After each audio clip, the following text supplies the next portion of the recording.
Good morning, Facebook friends. This is Tom Lehr for Lehr Mississippi. I am running for the office of Mississippi State Senator, District 40. And I was thinking a little bit about veterans and the military and just various aspects, especially with what's going on now over in the Gulf area and this transition of the Secretary of Defense, and just all these various things. So I am a military veteran. I did serve 8 years, a little over 8 years active duty, about 30 years back, I guess, maybe more than that. But and I was stationed in Korea. That actually makes me a veteran of foreign war, even though that conflict was never really resolved. That's what they consider it. I'm also a member of the VFW and the American Legion, and I play in a band, and both of my bands have played there. So I have an affinity for veterans and for those who have served this country in that arena or that aspect. I want to read something to you. When you enlist in the military, they put you in a room with a whole lot of other people, and you raise your right hand and you say, "I do solemnly swear or affirm that I will support and defend the Constitution of the United States against all enemies, foreign and domestic, that I bear true faith and allegiance to the same, that I will obey the orders of the President of the United States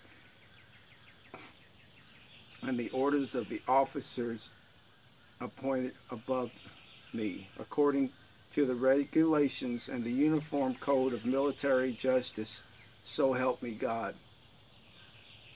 And I said that, I believe that. And also I did about 5 years in the reserves, and you had to reaffirm that also. And I do believe that. So that's why when you make an oath, you don't break it. When you make a promise, you keep it.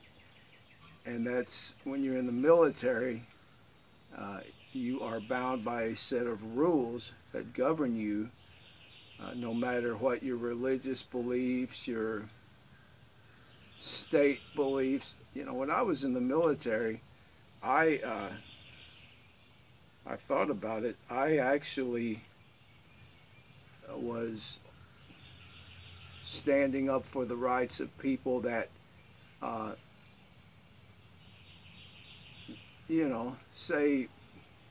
say maybe gay marriage, or some guy wanting to walk around with the Confederate flag, or a guy or a person doing things that other people may not really accept as being right.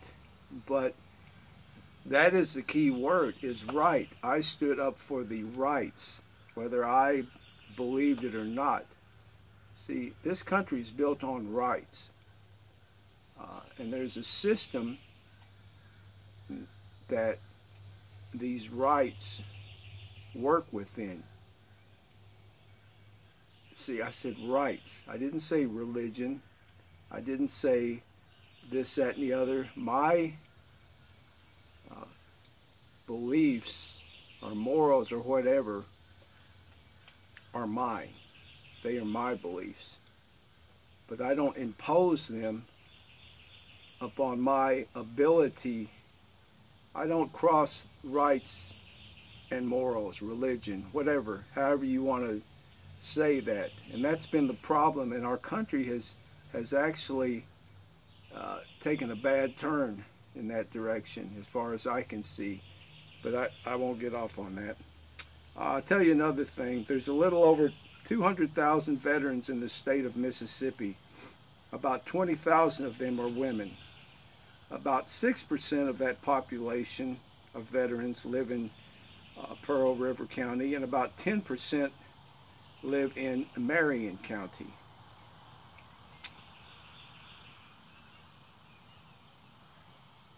I'll give you some more information too. If you're a veteran or you are a spouse of a veteran in Pearl River County, well, we'll start with Marion County.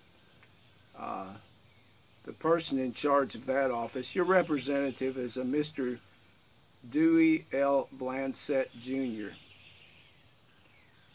His phone number is 601-736-2239. And that's Mr. Dewey Blansett. 601-736-2239.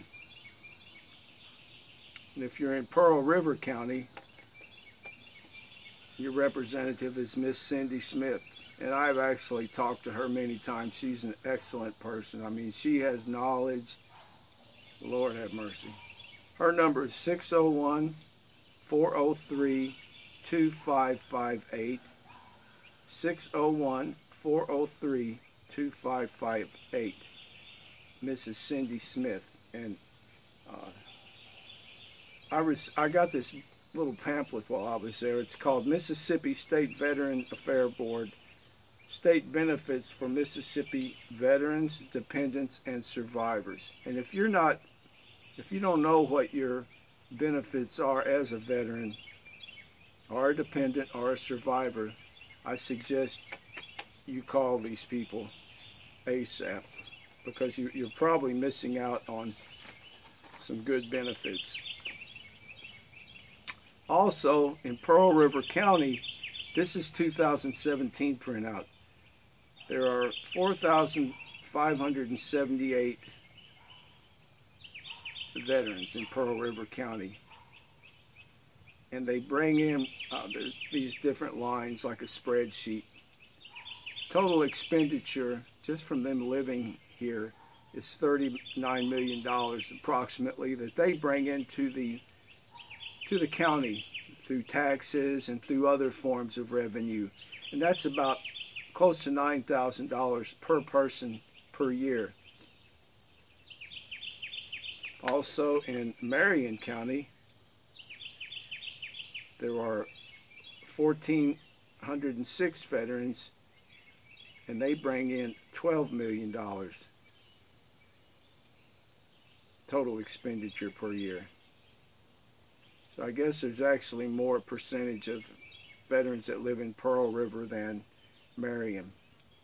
Okay. But anyhow, can you see the asset?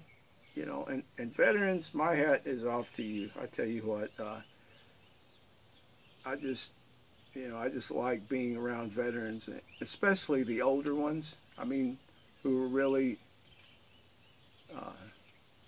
had seen a lot of things that I didn't. I mean, I was in Korea for a year, and I can tell you from firsthand experience that they didn't want us there. They wanted our money, but they didn't want us walking around like we own the world, which, you know, I hate to say it, but a lot of times Americans kind of cop that attitude. And, you know, it's just not right. And I'll tell you one thing I remember. On our base, they had a movie theater. And I used to go there and watch movies, you know, when I didn't have much money, which is probably most of the time while I was in the military. But before the movie, you stood and they played their national anthem. So you stood for that, and then they played ours. And you know, I had an attitude back then. I thought, man, why am I standing for their anthem? I am an American. Well, see, that's kind of like the image that we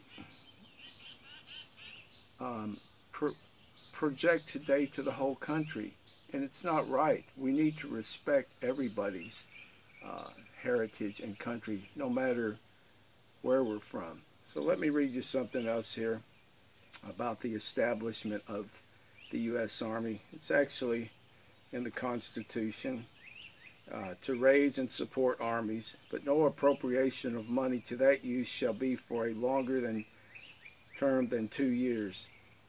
To provide and maintain a navy, to make rules for the government and regulation of the land and naval forces, to provide for calling forth the militia to execute the laws of the Union, suppress insurrection, and repel invasions, to provide for organizing, arming, and disciplining the militia, and for governing such part of them as may be employed in the service of the United States, reserving to the states respectively the appointment of the officers and the authority of training the militia according to the discipline prescribed by Congress. So it's all, there's a system. You have to work within that system. So I try to keep everything veteran based today. Another thing, Secretary of War, back up until the mid-40s, it was all under the auspices of Secretary of War, and then I believe it was 46, 47, they established Secretary of Defense. They broke down all the different Secretary of Army, all this, but Secretary of Defense then became kind of like the liaison or the main head of all that. The whole organization. I believe our first army was established in 1784. There was an army before that called the Continental Army. So at any rate, that's a little bit of what I had to talk about today. The military, I'm not in favor of starting wars just because I see too many people, PTSD, just that's the biggest thing especially, and people trying to acclimatize coming back into the States after they've been overseas in a war zone.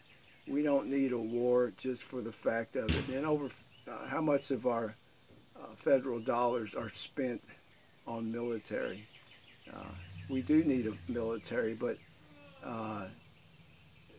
come on, sometimes common sense needs to play in there. My grandfather used to tell me something all the time. He said, "Those that live by the sword shall die by the sword." And think about that. He was a religious man. He did have a gun. He used to take me rabbit hunting with a little single shot 22. But he had a good thought there. If you keep pushing it, there's no reason to. There's no reason to. That's what at this juncture, what's going on right now, and you might not agree with me, but that's my opinion. And I'm going to tell you something. I've been around a few years, so I would, and from my observation,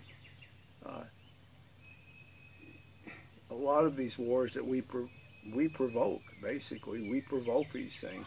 You need to really do the research before you start hopping on the patriotic bandwagon and see if the if the cost is really worth it. Is it really worth it? I mean, to get somebody reelected under the flag of patriotism. I mean, is there really a need for us to put young men back in harm's way just for the sake of, these big corporations are making billions off of us to build bombers that, whatever they build, to kill people, when we could actually be spending some of that money here helping people. And that's my thought on it. Whether you agree with me or not, I'm going to tell you, I really don't care. I don't care. We need to be helping people instead of killing them, our citizens, and we're hurting them by our lack of compassion. You can protect people with things other than weapons. you catch my drift. So again, y'all have a good day. God bless, and I'll talk to you again.